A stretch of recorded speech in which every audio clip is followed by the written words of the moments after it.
টানা ২ দফা কমার পর ফের বেড়েছে সোনার দাম।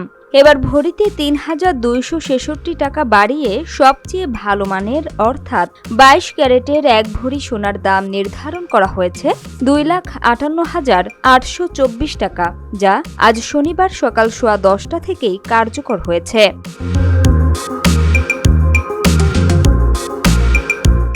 বাংলাদেশ জুয়েলার্স অ্যাসোসিয়েশন এক বিজ্ঞপ্তিতে জানিয়েছে, স্থানীয় বাজারে তেজাবি স্বর্ণের দাম বেড়েছে, ফলে সার্বিক পরিস্থিতি বিবেচনায় সোনার নতুন দাম নির্ধারণ করা হয়েছে।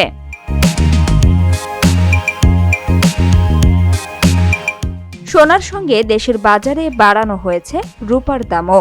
এবার ভরিতে ৩৫০ টাকা বাড়িয়ে ২২ ক্যারেটের ১ ভরি রূপার দাম নির্ধারণ করা হয়েছে ৬,৭০৭ টাকা, যা সকাল ১০টা ১৫ মিনিট থেকেই নতুন এ দাম কার্যকর হবে।